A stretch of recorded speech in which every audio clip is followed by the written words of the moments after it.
Hello, everyone. Welcome to episode number 20 on the Average Ontario Anglers podcast. And if you haven't listened to us before, this is a great episode to jump in on because I'm host. No, I'm just kidding.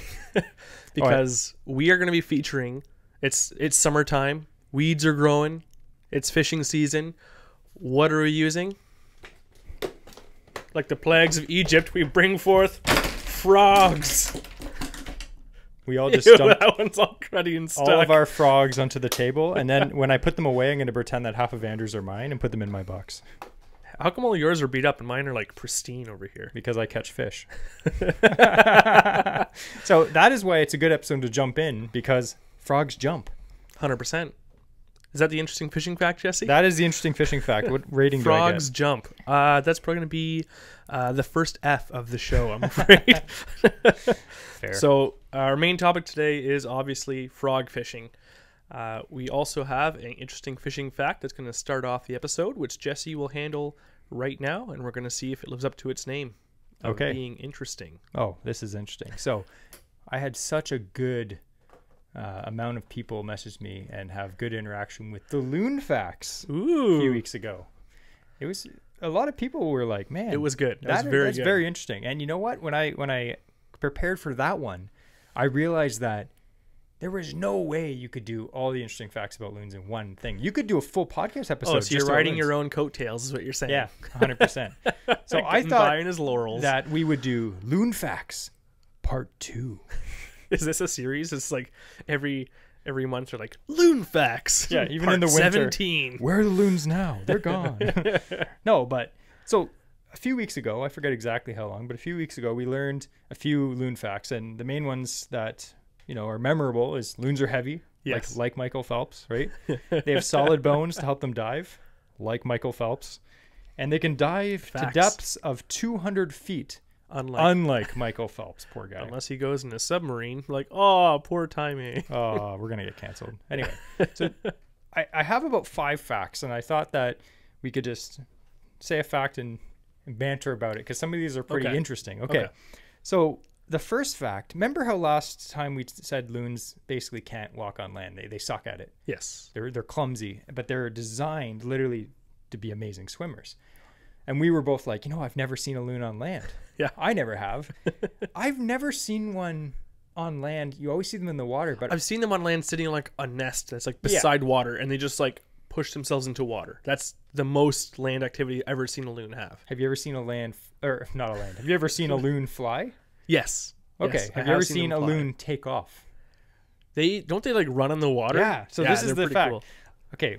We compared loons to being like submarines last time, but loons are actually like airplanes too.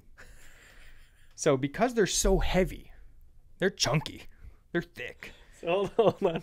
Did you know that birds are like airplanes? This is your fact? Yes. They need a runway of water to take off.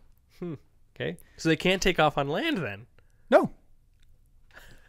That's awesome. I assume they can't. So they will flop their wings frantically and run across the water's surface for around 90 feet in order to gain enough speed for liftoff.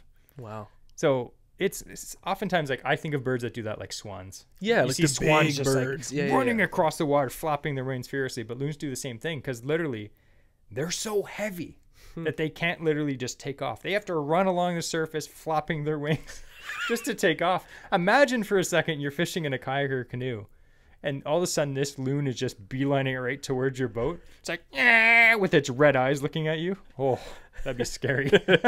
So I don't know if I've ever seen a loon take off, but if I did, that'd be pretty cool to see.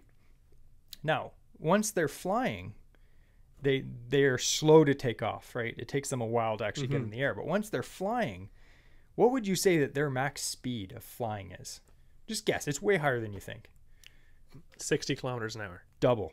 What? 120 kilometers an hour. I was like, what? Wow. That's literally like the average speed of a car on the 401. Like, ducks, I think, max out at 60 or 70. Like, I did not expect that from a loon. They're like little red-eyed missiles. Heavier. So I thought that was insane. Like 120K. That's crazy. That's crazy. And the cool thing is you may think, oh, they're heavy. They can't fly very far. Wrong. They can fly really far. In fact, There was a U.S. Geological Survey. They tracked a loon with GPS that flew over 1,000 kilometers in 24 hours.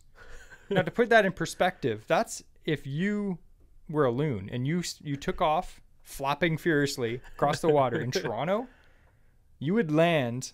I'm not saying they didn't land throughout the day, but that's from flying from Toronto all the way to Fredericton, New Brunswick. Wow. In one day. It takes over half a day to drive that. Yeah. Now, that gave me a whole new respect for loons. Literally, that's a long distance to fly. Oh, I'm like, oh, an albatross could handle that. No, loon's like, no problem, man. I'm on the dollar for a reason. They know how to stretch a buck. Okay, here's another one that really just blew my mind. Did you know that loons eat rocks? Now, I didn't know loons did, but I know that bears and stuff will eat rocks to help with digestion. Exactly. And it's probably for the same reason. So loons don't have teeth. Yeah. Right? So they cannot chew their food. Obviously, you don't see them chewing on a perch or whatever. So they swallow fish whole. It'd be terrifying if birds chewed food. Oh, especially seagulls just watching you, just chewing. So anyway, loons, they swallow fish whole. Obviously, they don't chew. They don't use fork and knife. Come on. How barbaric. Exactly. So when you consume food whole, it obviously makes digestion difficult. Mm-hmm. And that's why we chew our food. We're not going to eat full hot dogs and stuff. There are some freaks out there that do that, but not recommended. You probably have terrible problems in the bathroom. So because of that, loons are smart. They're like, you know what? I don't want bathroom problems. So what they do is they swallow small rocks and it grinds the food in their stomach and helps with digestion. Yeah. That's smart. Yeah. You have to think, how does the bird know to do that? Just oh man, I got some crapping problems. Just well, I'll just eat some rocks, no problem. Yeah, it's how can I fix this? By eating something solid I can't pass naturally? Yeah. Wow, that seems like a genius idea. And the last fact, which is very cool, and I did not know this at all, is loons, their eye color is red. Whenever we see them, it's red. Yeah. But their eyes actually change color throughout the year. Really? Loons have what they say, beautiful crimson red eyes. I call them creepy serial killer eyes. But that's only during the spring and the summer, during mating season. During the winter, a loon's eyes change to a dark gray color. Now, scientists, again, I love when scientists are like, we don't know. They don't know a lot of stuff. Yeah. Scientists do not know why their eyes turn red, but some think it helps with underwater vision or to attract mates. Imagine that. You literally have double pink eye and you see some girl and you're like, how's it going? She's like, hey, nice red eyes. Did you fart in your pillow or are you just happy to see me? So I thought that's pretty cool. The more I learn about loons, the more I realize they're fascinating birds. Yeah. I'd never think anything like that about loons. I was just oh, okay, it's literally a bird that just eats my fish that I want to catch. Now when I go camping and whatnot, or I go fishing and I see a loon, I'm not only going to appreciate that moment, but I'm going to be thinking of all these weird random facts about them.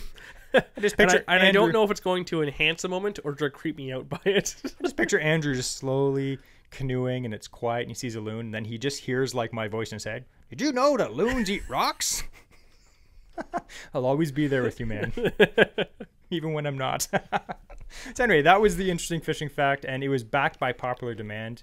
And who knows? There's more loon facts out there. So maybe there'll be a part 3 down the road. I'm not going to push it right now, though. Yeah, let's give loons a break. Okay. But that being said, you push the envelope with loons. Yeah. I did enjoy that a lot. Excellent. I'm not sure what I rated your old loon fact. I think I rated it an A+. It was 100%. I'm gonna go with an A, purely because it's not completely original idea. Okay. However, it's still well brought out, and they were interesting facts. So you get an A. That's still very good. Yeah, you're on a roll with that. Sweet. So on to our main topic. Actually, before we go to the main topic, I just wanted to mention our sponsor for this episode. Oh yeah, it's a cool one. So it's Bass Magnet, which is the same company as Waterwolf Lures, or co-owned, or I'm not sure exactly how that works, but they use the same rubber in their plastics. Yeah. So they are giving away a prize pack. We're not sure exactly everything that's going into it. It's going to be an assortment of stuff from them, but they have some amazing baits. And I know you even have a couple that are sitting out here their new gillies, The jelly shad. the jelly shad. And we met Mike. yeah, At Cancast, super nice guy. We actually bought a bunch of his Bass Magnet stuff. Like, Yep. what did you buy? You I bought some tube I jigs. bought some tubes as well. the colors on his tube jigs are insane. Like, I don't know if he individually hand paints every single one of those tube jigs, but it sure looks like it. Yeah, and a lot of his plastics, it's like custom molds. Yeah. And then he I don't know the technical term. I'm not a bait maker, but he does the mold of the plastic. And then on some of these that we'll talk about in a sec, these jelly shads, he paints them. Yeah. And his paint jobs are fantastic. I was surprised. Like, I would suck at painting. I'd be like, you get black, you get white, you get green pumpkin. That's it. He has like all these crazy colors. I'm like, it's Picasso. So yeah, let's talk about these jelly shads for a sec, because I actually had an opportunity to try. I noticed one is missing out of those packs. Yeah, Pike bit me off. So anyway, the jelly shad, I'm going to try to explain this to you on the air if you can't see. It is a ribbed swim bait, but it doesn't have the traditional thin minnow profile. It has like a more higher shad / bluegilly profile. Mm-hmm. And the cool thing with this is it's got a solid center, and then these really like soft ribs all along the bait. And then the tail, it's not an overly big tail. It's probably the perfect size for this bait. They look amazing. They look like, to me, like the perfect bluegill swim bait imitation. Nice. Which is something you don't really see. You see a lot of bait makers or companies that come out with like minnow, like thin, Yep. and then also like shad. Or the really long, like whip, like almost it's twice as long as it should be, almost before the paddle tail.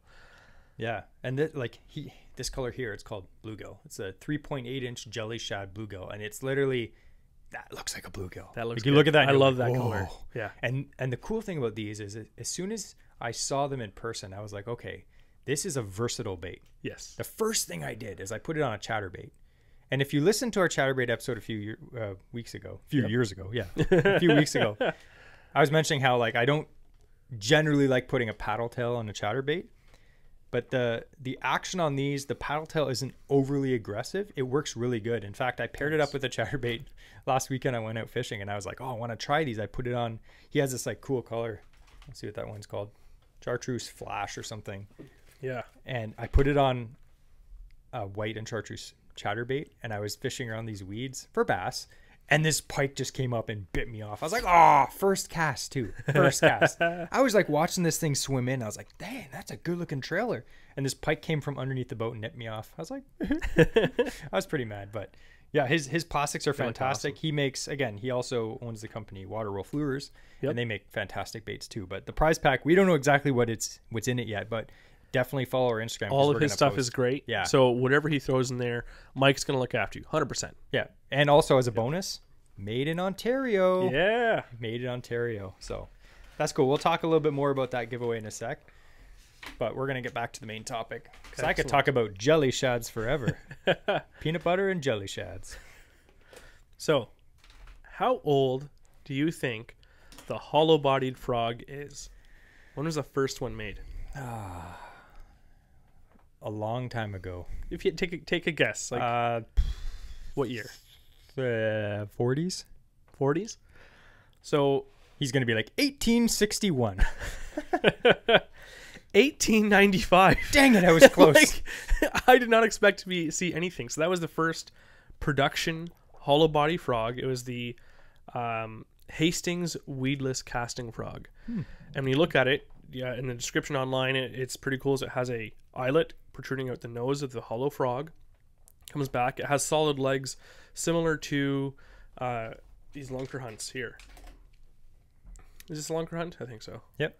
So it's had similar legs to this that just kind of hung inside, like almost creating a diamond shape with the legs, with two hooks that weren't on the body, but they were actually backed by the legs. Okay. So it would ride upright. It had an internal weight, and it had essentially all the same qualifications as a modern day frog, but in the 1800s. Wow. And this is not, that's being said, it wasn't his first one. He patented it and started producing them in very late 1895. The patent was down for these things already. That's like way earlier than I thought. Like I thought, okay, maybe Spro or Scum Frog, they've been around forever. Like they've done hollow body frogs for a long time. Yeah. Another one that's pretty old. I thought kind of the first frogs would be like these. And like, how many times have you seen those in like your dad's or grandpa's tackle box? Yeah. Like I know my they dad look like had they're one of from the these. 50s. So these are actually from '87. This was the Michigan Burke Flexo Frog.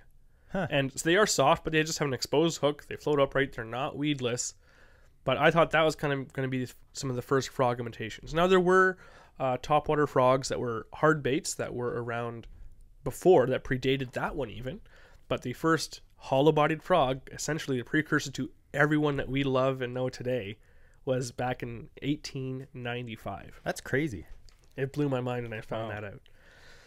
So there are variations of the hollow body frog. In fact, Jesse brought one that's not even a frog at all. It's a fish. It's the live target sunfish, the worst hollow-bodied frog imitation you can ever throw because it sucks. The hookup ratio is terrible. We'll talk a bit about hookup ratios and whatnot in a bit. So there are a few different varieties of hollow-bodied frogs. Primarily, that's what we're going to be talking about. So I'm going to eliminate these two old ones that are on the table because they are not They're not frogs. hollow body. Yeah. So you have your classic ones, like a live target right there. Live target frog. So this is your I'd say generic hollow body frog. That's your base. Typical shape. You have poppers. This is a scum frog popper. There's a coppers popping frog there. The Terminator walking popper. Got the jackal gavacho, which is a popper frog. So there's a few different popping options. I got the Z-Man one as well. So there's popping frogs and there's walking frogs. So another one from Z-Man there. Walking frogs can be identified because they often have a tapered belly, and they really help it to track in the water really nicely. Yeah, so it's this like a is the V-haul. Z-Man. Yeah, the Z-Man one, it walks really, really well. The Terminator walking frogs, they walk really well. Obviously, that's part of their name.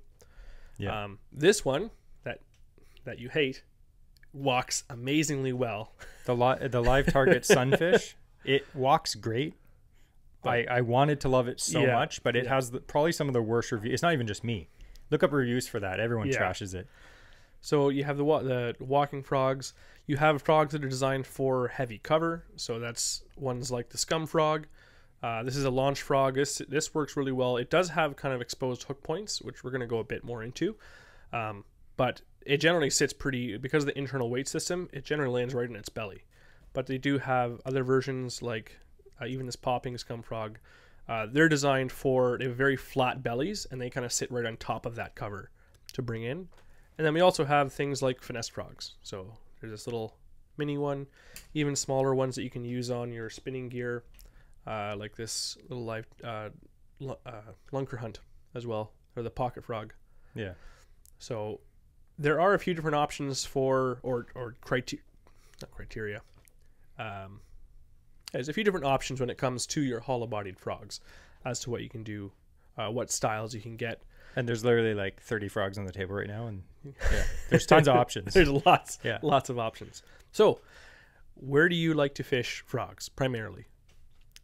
Around heavy cover. Yeah. Yeah, obviously. So thick weeds like cheese mats, Yeah. anywhere from like just lily pads to cheese mats kind of thing. Yeah, like it doesn't have to be matted vegetation on the surface. Like one of my favorite ways to fish a frog is like skipping them under trees. Yeah. Like overhanging trees. That's fantastic. Around lily pads is classic. Cheese mats, reeds. Yeah. I think a lot of people, they see a weedless frog and they're like, I have to cast this in heavy cover. You literally don't. No. You can cast them technically in open water and still catch fish, but I like them because you can cast them anywhere. If it's one of those things where you're fishing different kinds of slop and weeds, a frog's great because it'll go over all that. 100%. So I figured we'll talk about some of our favorites. My favorite one overall for a frog is the scum frog launch frog. And they recently introduced the launch frog extra small, the XS. So it's a little bit smaller profile. It's not extra small. It's literally... It's not. It's a little bit smaller. Yeah. But honestly, I feel like the extra small scum frog is the perfect size for Ontario. it is. Yeah. That's what I agree. This is just a hair too big. This solved that issue.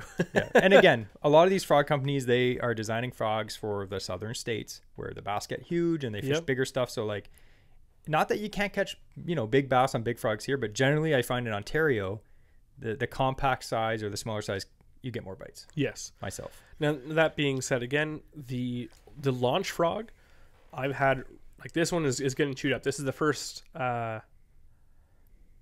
launch frog I got. The second scum frog I ever purchased. I know that thing is always tied on your rod when we go frog fishing. I love this thing. And I've caught most of my frog fish on this frog because the hookup ratio on this one is fantastic. So I'll go into a couple features as to why this one or what to look for. I like to look for in a frog. It happens to be that this one is a good example of the things that I like. So it has a very soft body. Probably the softest body in any frog I've ever seen. Yeah. It's very, especially once it gets worn in, it gets even softer. And the hook points are barely covered. In fact, this one, as it's been relaxing over the years, the hook points are actually really starting to get exposed on the top of it. And what happens is it becomes a little less weedless if it happens to roll. Like I said, these are nice because they have the tungsten weight at the back. They cast really far and they just sit up on the bottom. So I rarely get weeds on these hooks, even though they are upturned a bit.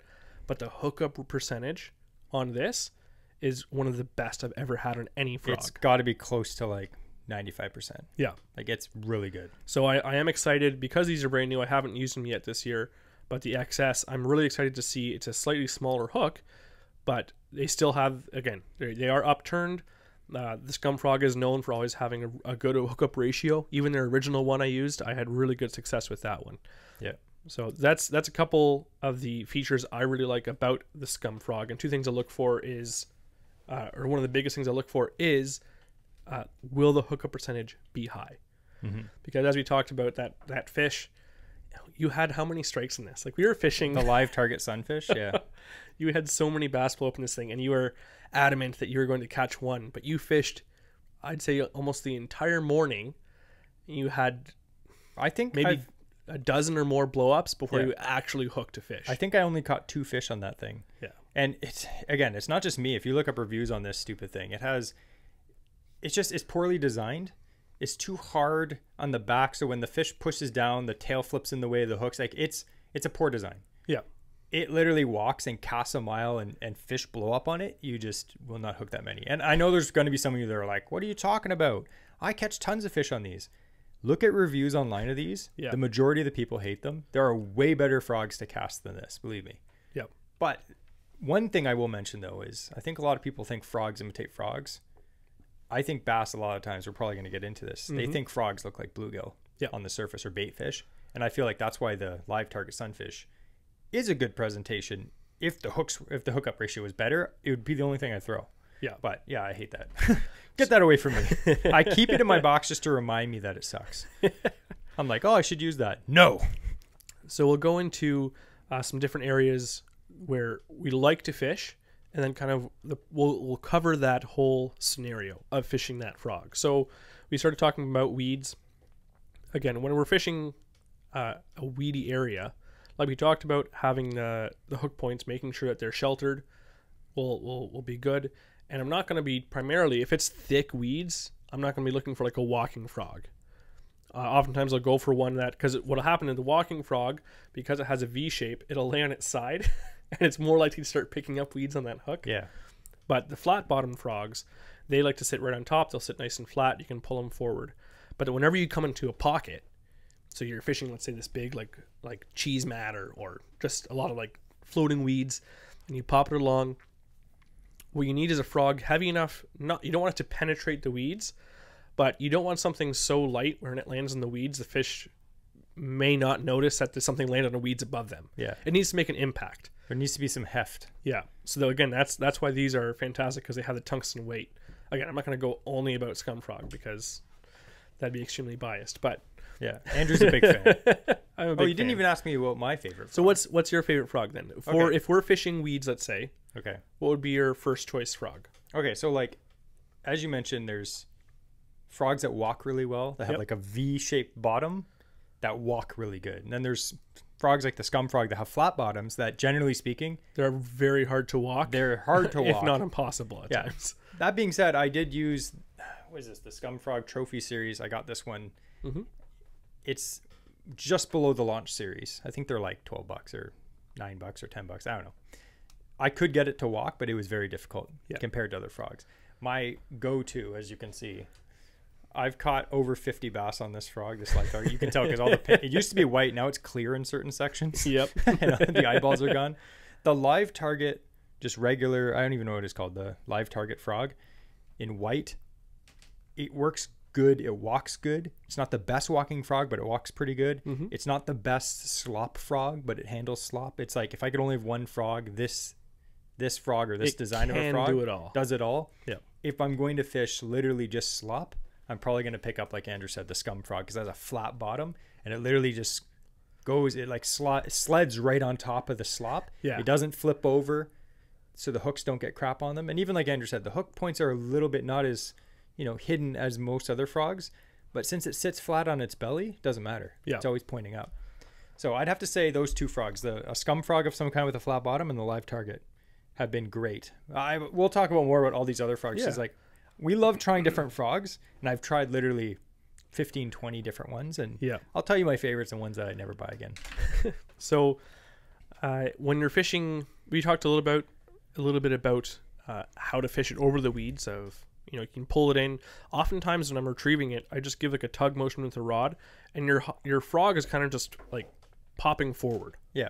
just like a real frog would be, just kind of making short little hops across the top of these weeds, trying not to get noticed by bass. Essentially, Yeah. in nature, that's what they're trying to avoid. So a frog coming across the surface of the weeds, and then as soon as you get to a pocket, just rests into the water, and the legs can hang down, and that's oftentimes when you're going to get your blow up, because you give a pause there. You're giving the bass the opportunity now in the best place for a bass to actually get those hooks in its mouth. Yeah. Because Sometimes when they come up through the weeds, especially lily pads, I find that they'll grab a bunch of crap in their mouth too, and then grab the frog, and their mouth is full of literally crap. Other times they'll completely miss the frog because there's so much obstruction in the way. largemouth bass in the weeds are like the stormtroopers Yeah. of the fish world. They can't hit anything. They have poor aim. So is there any other way that you like to fish with or alter your retrieve when you're fishing weeds? Like heavy weeds? Yeah. Yeah, so I do basically the same thing. I'm going to cast it out. And again, I like a frog that's a little heavier. A lot of guys will like push like rattles or weights inside of their frog to make them heavier and press down more on the mat. We're talking like cheese mats. Yes. Like slop and like scum. If I'm fishing lily pads, a standard frog's fine. Yeah. And I just like to, I kind of snake them through, and I'll hop them up on pads and then pop them back in the water. And then especially when you get to a hole, like you said, I like to just let them sit. Because usually I think bass will track a frog. Yeah. And then when it plops into a hole, they're just like, boom, that's their opportunity. So like in that hole, this is why I like a frog that walks. I can walk the frog almost in place and just have it literally just going back and forth. Like its head will just be twitching back and forth. Well, at the same time, not really moving it forward at all. Yeah. When you get the good walking frogs, you can keep it in that like 1 foot pocket Yeah. for like 12 little walks on it. And I've argued with people so many times that people are like, it doesn't matter. You don't have to learn how to walk a frog. Fish will hit it anyway. That may be true on some of the easy lakes you fish. But if you know how to walk a frog, I'd say you're in the top 10% of frog fishermen. If you don't walk your frog, you're missing a huge opportunity. Yeah. If you're just pulling your frog into a pocket and then pulling it out, yeah, that'll probably work most of the time. But sometimes when fish aren't, like, say after a cold front or something, the fish aren't really active, if you can just twitch that frog in one place and it's twitching back and forth, they can't stand it and they smack it. Like I've had days where literally I 100% out fishing the guy I'm fishing with, and he's just reeling the frog in and hopping it along, and I'm literally walking it back to the boat. It's a totally different action that the fish, they're not accustomed to if they just see regularly frogs coming in and out. Yeah. But again, you can only walk frogs in water. You can't walk them on top of pond scum and slop.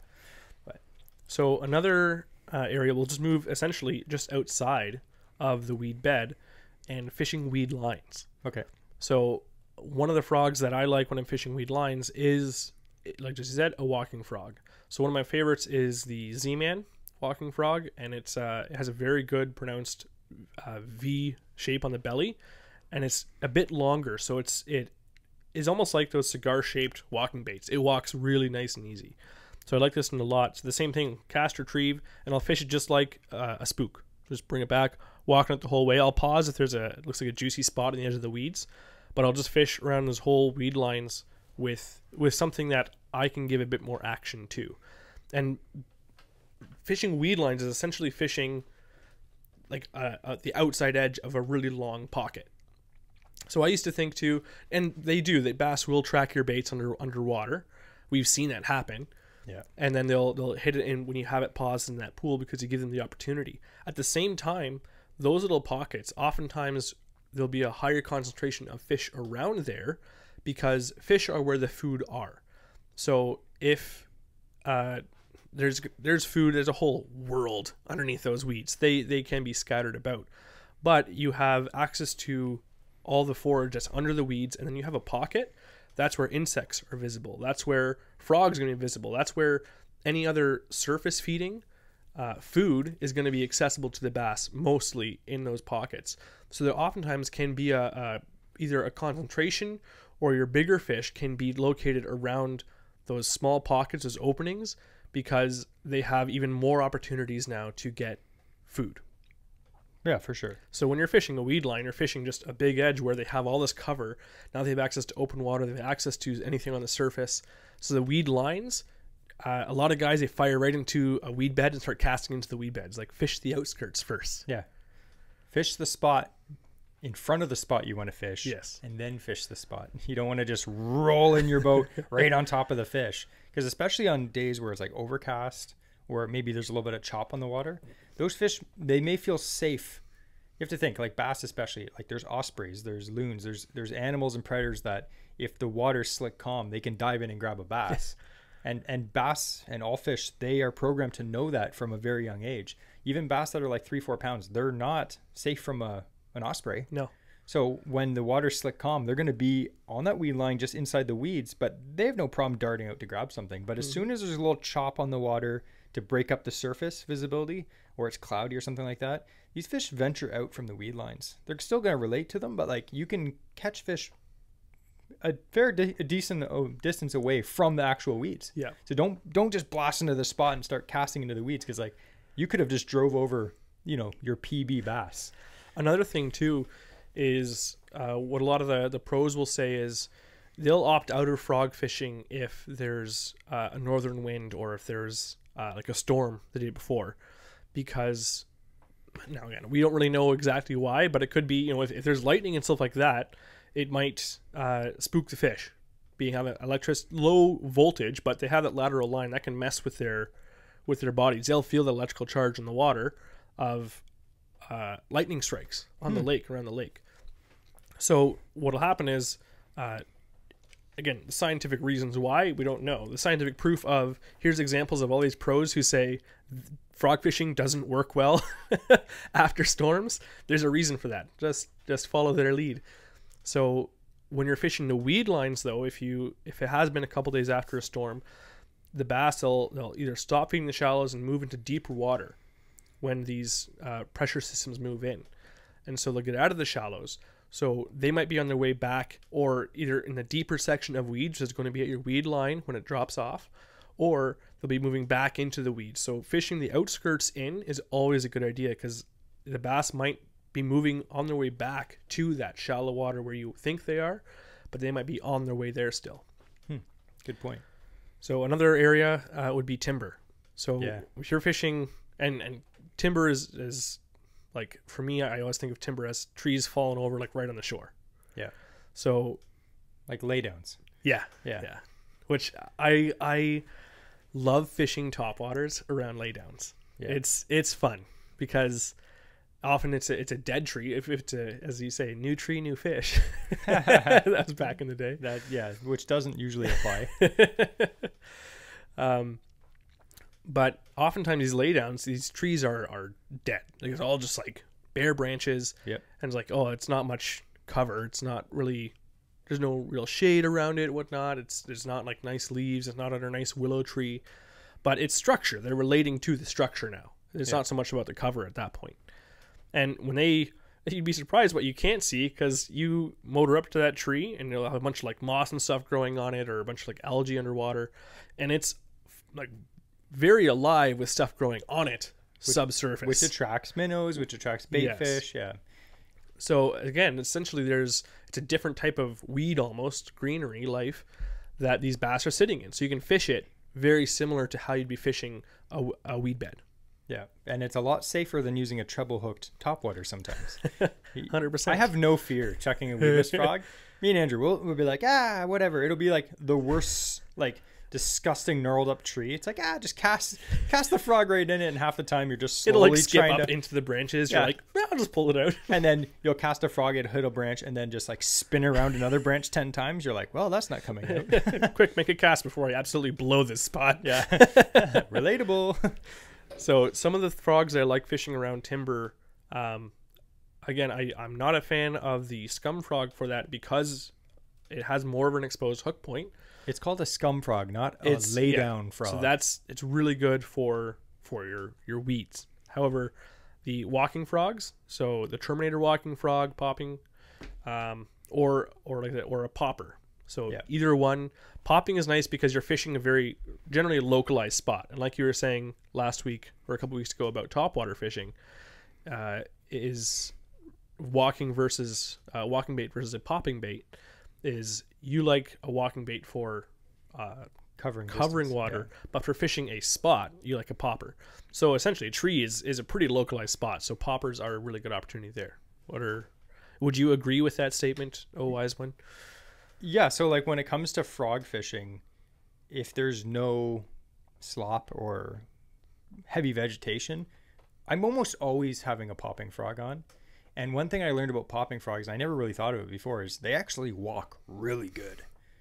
You have to think, the face, which cups water, as you walk it, it actually causes it to splash water side to side as you walk it. So it actually creates a lot of disturbance. Now, obviously, if you just pop them down and like fish them like a full out popper, they're going to splash a lot of water. But if you're walking them from side to side, it bloops waters this way, then that way, then this way, then that way. And it's a very unique approach. And it may be something that, the bass haven't seen. It's slightly different, and I've had really good success. And one of my favorite walking frogs, and it's a popping frog, is the jackal gavacho. This is popular, and I always for years looked at these and I was like, I'm gonna try it.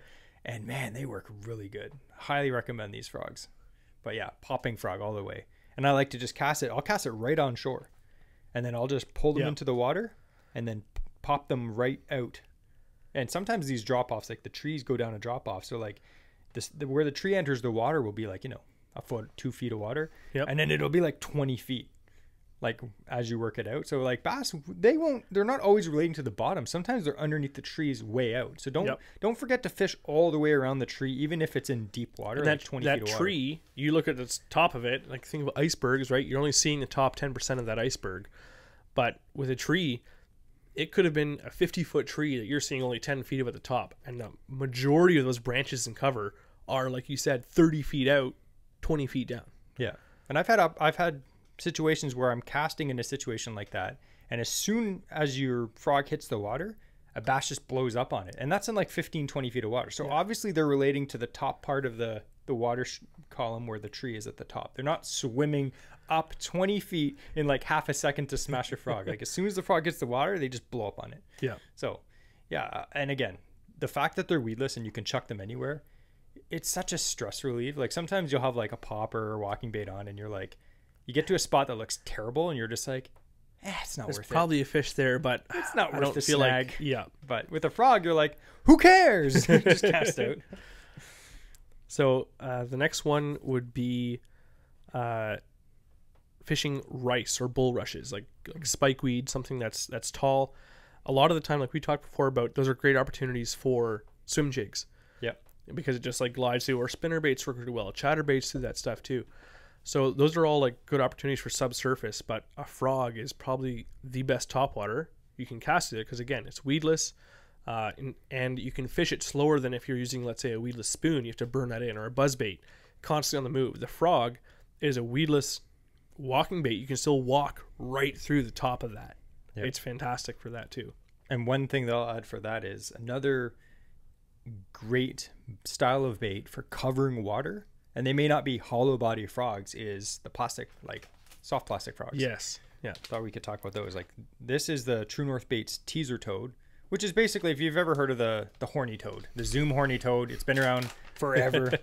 And it's basically a frog but it has 2 cut tails on the back. Like the legs are little cut tails. So Yep. you basically fish this like a buzzbait. You Yep. cast it out and then you reel it. You have to keep on reeling it so it doesn't sink.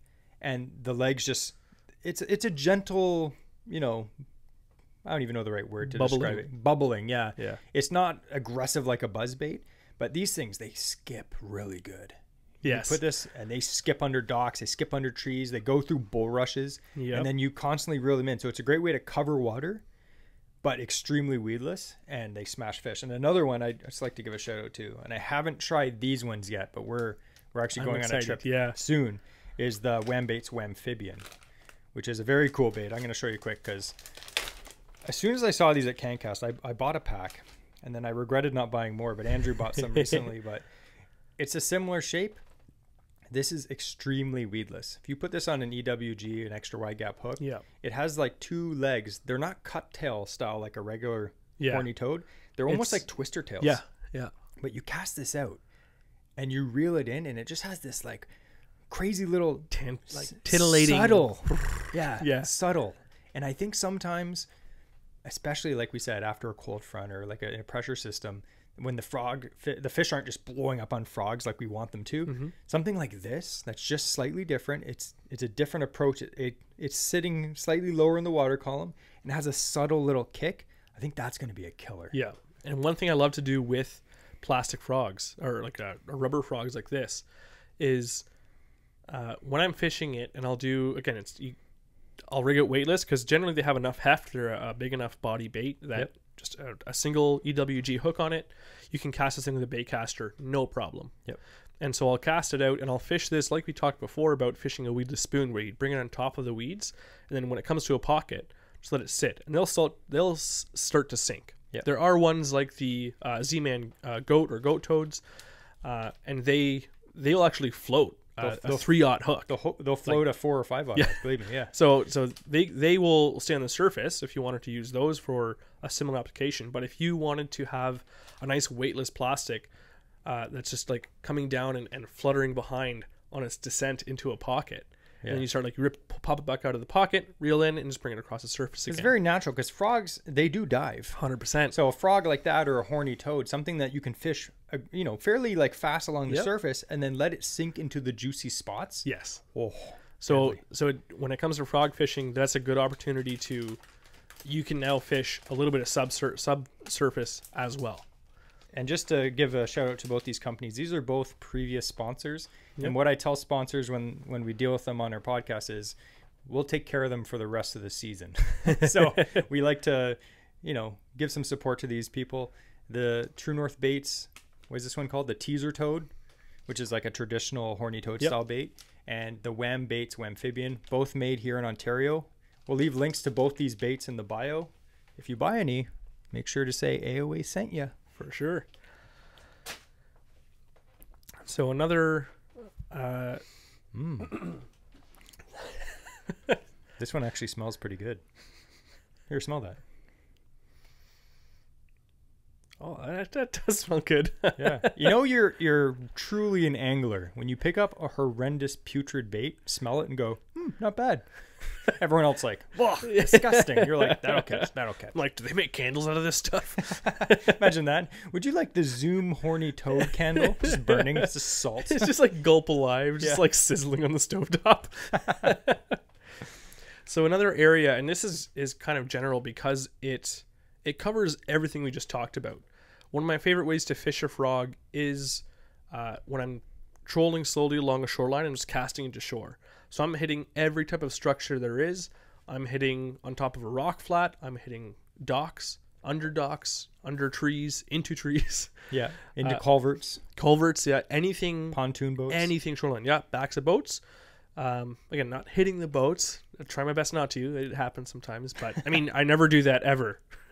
Literally. I don't cast towards nice boats either because I'm too scared to. So for stuff like that, I like to get a good all-around frog. So like Jesse said, the live target is great. The perfect frog is another great example. Here's another local company we'll give a shout to. So the Perfect Jig, Brendan has a frog called the Perfect Frog, obviously. And again, I'm a huge fan of the live target frog. Yep. I've always have been a big fan of that frog for years and years and years. they just the hookup ratio for me is fantastic. Yeah. It's great. But perfect jig, he has two sizes. He has 1/2 and 5/8. And the cool thing with these frogs is it's a traditional shape, almost like the live target frog. It's slightly different, but the difference in these is it actually has a tungsten weight, which is generally only found on premium frogs. Yeah. And the cool thing is these frogs cost less than a live target frog. Yeah. And usually, here's a tip. If you ever go to any of the shows like CanCast or the Spring Fishing Show, usually he has a deal. Like the last few times I saw, he had a deal. It was like buy two, get one free. No, it's buy one, get one free. Oh, that's even BOGO. Better. So I bought two. And I bought a black one. And I bought a natural colored one. And I did good. Actually, I bought one last year too. Same thing happened with the other thing. I got bit off by a pike. But I caught a bunch of bass on it in the meantime. But another fantastic frog. They walk really good. Yep. They cast good. It's a good general all-purpose frog. And that's the thing. So you can fish it, you can skip it, you can walk it, everything. You don't want to fish a spot with like the wrong type of frog. Yeah. You have like a scum frog on and you're fishing open water and you're trying to walk it and you're like, this thing won't walk. Or the opposite. You don't want to be fishing slop with a frog that walks really good, that keeps picking up weeds because it's rolling on its side. Yep. You need at least two frogs. One of my favorite frogs to fish kind of like sparse weeds with is actually... I can't remember the name of it. I got it off of a guy at the first CanCast show. He bought it off Dave Chong. Dave Chong, that's him. Yep. So he had these little like Japanese like micro frogs. It's like 1/4 ounce. It's tiny. So I cast it on my, it's not quite a BFS setup, but it's like my little crankbait setup. But I'll fish this little frog with it, and I'll fish it when there's kind of sparse weeds. I've only got 10-pound braid on that rod. I'm probably gonna go to 15 this year, but I'm not concerned about getting through the weeds. If I'm fishing, I don't recommend fishing slop with this. Yeah.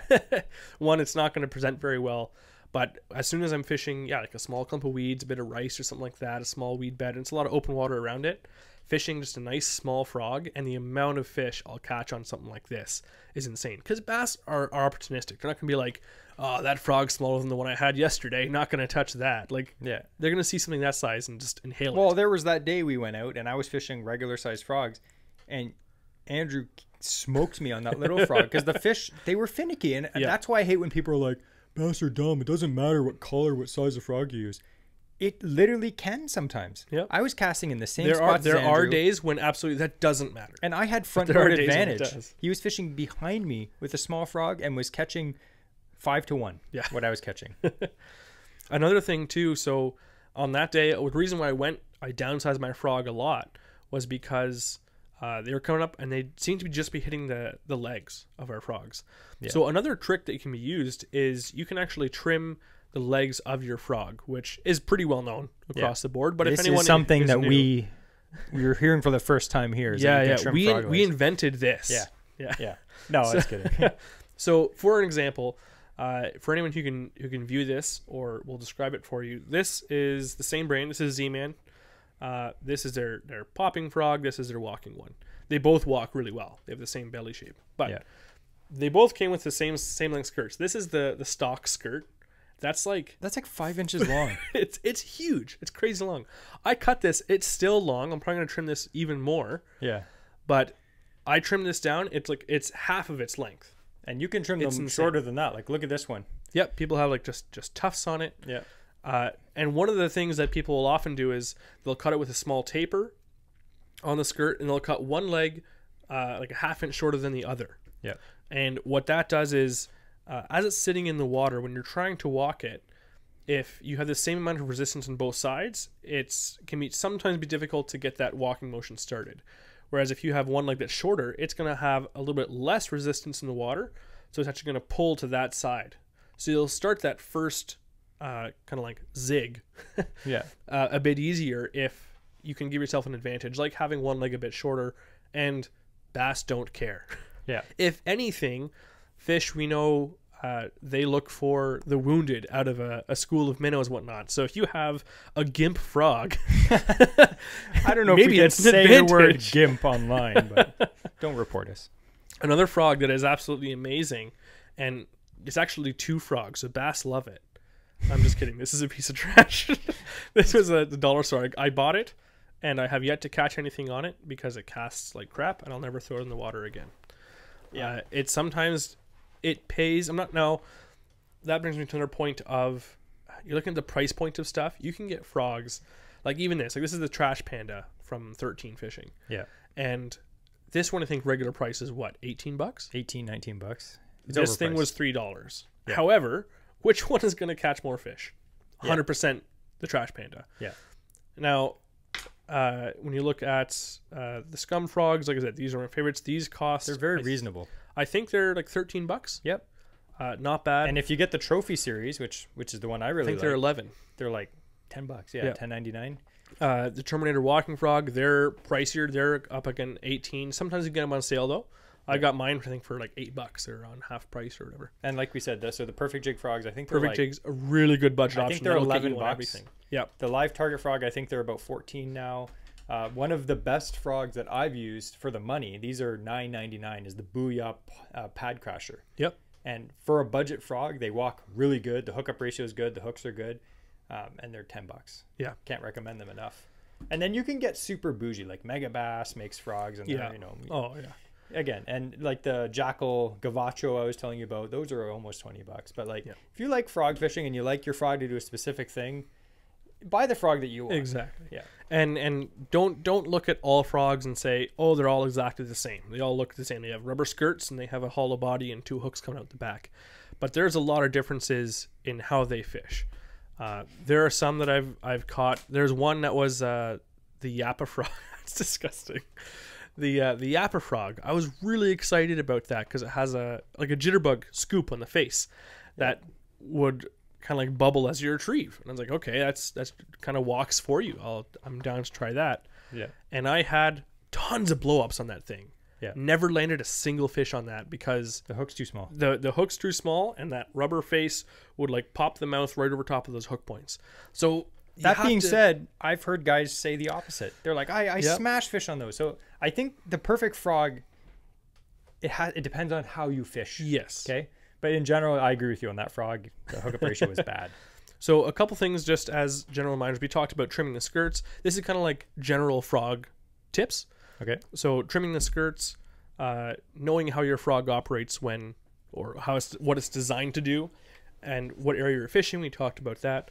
Another thing which is huge is waiting to set the hook. So any top water, you don't wait for this. You don't set the hook on the splash. You set the hook on the weight. So, or if you can visually see that it's in the mouth, Like mouth the saying, closed. wait until you feel the weight. So hard. It's funny because when Jesse first started showing me how to fish frogs, and I was getting into it, and he's like, oh, you have to wait. And then every single time he's like, fish goes, boom, and his rod goes flying, and the frog comes flying out. And I looked at the back of the package of the scum frog that I had bought. This is a newer one, but it says right here, when fish strikes, wait 2 seconds before you set the hook. Yeah. There's instructions on the back of a lot of frog packages telling you don't set the hook instantly. It's a common problem. Because what's going to happen is you have a frog on the top of the water, a bass comes up, there's the splash. It hasn't even closed its mouth in that frog. And you're like, oh, phew.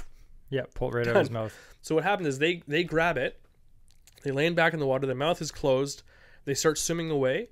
You have a couple seconds before they'll spit the frog. Yeah. Most of the time. There are times when most of the time they don't even have it in their mouth though. They'll come up and just hit it with their face and pop it out of the way. But if they have it in their mouth, you have a couple seconds for them to land, swim, and they'll still have that frog in their mouth. They're not thinking about what it feels like yet. They're not saying, oh, why does this frog have hard legs? Like, Yeah. and then reel up the slack, set the hook. Yeah. One of the things that we'll see as well is you'll have a lot of bass, like we talked about, they have very poor aim. Yeah. So if you're fishing weeds especially, you'll have a bass come up and he'll hit it and your frog will go flying like 10 feet away from where that bass was. I think sometimes they hit it to stun it. Yeah. And what happens is oftentimes they're looking for it again. Yeah. So if you have that, cast it, reel in real quick, cast again. Don't try and like, oh, my bait's 4 feet over here. It's close enough. I'll wait. Generally what the pros recommend is get that in quick, make an accurate cast directly on top of where that fish blew up. Because he's waiting for that frog to land so he can inhale it. Yeah. Because he just tried to stun it. Yeah. So a lot of time that's the case. So if another good tip then is cast right on top of that fish. I know Jesse and I, I'm trying to do better in asking permission. It was like, you mind if I cast there? And he's like, yeah, go cast. Same with me. If a fish blows up and I miss it, and it's going to take me a bit to reel in the 80 feet because I long bombed something, I'll have Jesse, cast over there. I just had a boil or something on it. Yeah. So if you have a fishing partner, maybe share the love. Yeah. If not, then get that bait in quick, recast fast. I thought we could go over color quick because we're almost out of time. Yep. And I've had a few people message me this over the years on our Instagram, and they're like, the color doesn't matter when it comes to frogs. I've heard so many people say that, and I agree to a certain extent, but that's false, in my opinion. And the way that I do it is white, black, and bright. I'm not saying that you need to have like a lot of these frogs now, like some of these scum frogs, they have like photo print finishes on them. Yeah. The finish is amazing. Yeah. I feel like different visibility, like whatever is more visible to a frog, everyone's like, oh, when a bass looks up, all they see is the silhouette against the sun. Yeah, that would make sense if it was sunny and the fish is always looking up directly from underneath. They're not always doing that. And frogs don't sit legit full out on the surface. Yeah. They sit like, especially back. the scum frog. Yeah. Half the body and legs are underwater. Yep. And the thing is, I don't just make up stupid opinions without any backing. So what we did, we filmed frogs and poppers underwater and pop them, and you can see as you pull a frog and a popper forward, sometimes it dives underwater and rolls. Yep. And you can see the color 100%. I'm not saying we're the same as bass and can see stuff, but the top and bottom of the frog does get seen by bass. We've had days where like sometimes we're fishing a white frog. White is one of my favorite colors for frogs, and I think it's just because it's visible. And you're smashing fish one day, the next day they won't touch it. You tie on a black frog and they're inhaling it. Yeah. Oh, it doesn't matter because the color doesn't matter. Or wait, it does. We'll be fishing white frogs and we'll be getting hits, but no hookups. Yeah. And so we'll switch to a more natural or yellow belly, which is very common for, like, this is a bullfrog color. Yellow, even leopard frogs, they often have like a yellowish color to their belly. So it's especially a natural color. And so when you have, because even that's mainly white on that one, but you have, we weren't getting hookups on the white frogs. Switched to a more natural color. Yep. We actually started hooking these bass, fishing the exact same spots, the same fish, the same retrieve. Yeah. So it can make a difference. I'm not saying you need to have like realistic photo print finishes on your frogs, but generally I'd always start off with black and white. Yep. And I'll use one or another depending. And then, like Andrew said, there are situations where I want something bright. Like some of these frogs, they have like a yellow belly, like a bright chartreuse belly, something like that. Mm-hmm. And then some people, it's a confidence thing too. Some people are like, I like brown, I like gray, I like this color, I like that. My advice would be buy a popping frog, buy 3 frogs. Buy a popping frog that is black or white, buy a regular walking frog, and then buy a slop frog. Buy 3 frogs. Experiment with colors and just have fun with it. You don't need to have like 50 frogs. You literally only need like 3 or 4. To cover all bases, you have maximum 9. You can cover everything. You have one of each color in a slop, in a walking, and a popping. Yeah. You have 3 colors in each. And realistically, if I had black and white, I'd be happy. 6 frogs. Yep. And most days when I go out, I literally only bring a few frogs. Yeah. Black and white, that's good. And one of my favorite frogs recently has been the goat toads by Z-Man. It's a soft plastic frog. You hook this weedless. It's awesome. And you just cast it out and it floats. And you just reeled in. And I got it in white because guess what? White works really good. And it's been crazy.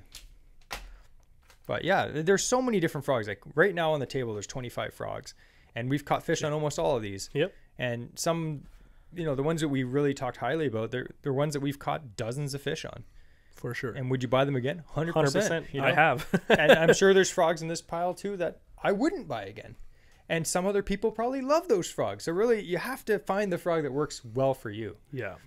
So we've given some good options there of our preferences. Like you said, go out, try a few. You don't have to break the bank to get some frogs that we really like. Like I said, you get a pack of goat toads and a pack of hooks. What is that? Maybe $12, $13, and then you have 4 different frogs or 4 frogs of the same color. But or here, I'm talking way too fast again. So you have your scum frogs. Again, they go from between 10 to 12.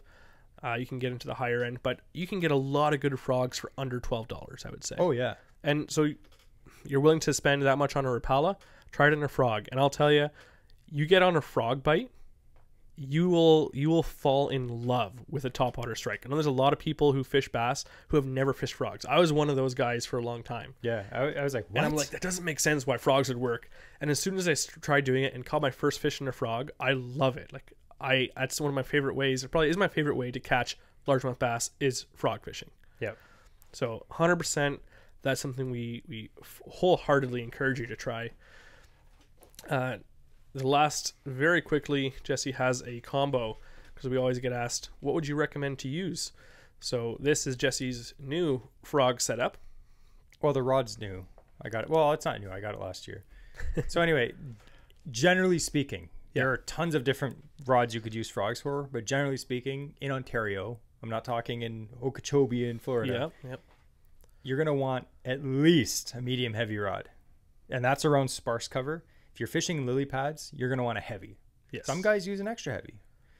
What I've come to really like is a slightly shorter rod, 7.3 heavy. And I'm going to load up the reel with anywhere between 40 and 50 pound. You don't need to use 65. I tried it for a few years. It's overkill. I've never snapped 50. Yeah. You're snapping 50. I don't know what's going on, but you're setting the hook way too hard. So I'd recommend it depends. Some people like a shorter rod, some people like a longer rod, but I recommend a heavy with at least 40 pound braid. 50's better, 65 okay if you want, and then a high gear ratio reel, a bait casting reel.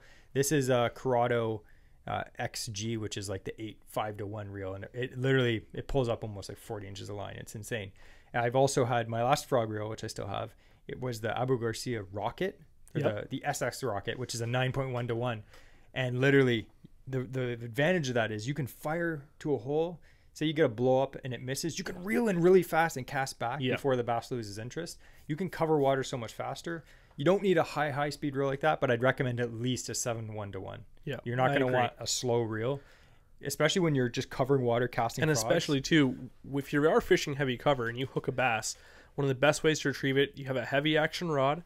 If you can get that bass's head above the weeds and you just reel it in so he stays and just skis on top of those weeds, that's your best chance for retrieving that fish. Because otherwise, if you don't have the power in that rod, that line, to get that fish up and that speed to reel it in, he'll put his head down, swim right into the thick weeds, and now you've got an extra 20 pounds of greenery you're fighting on the edge of your rod. Lily pad stems that that's how you break your rod. And that's how you lose fish. Yeah. But I mean, it happens. Sometimes we'll use a slightly... we won't be frog fishing, for example, and we'll go to a lake where we generally aren't going to bring a frog rod, and then you'll have like a medium heavy, you tie in a frog, you cast into the thick stuff, and you hook a fish. You're basically going to have to drive in and get the fish. Yes. So it can be done, but it's not recommended to do so. Yeah.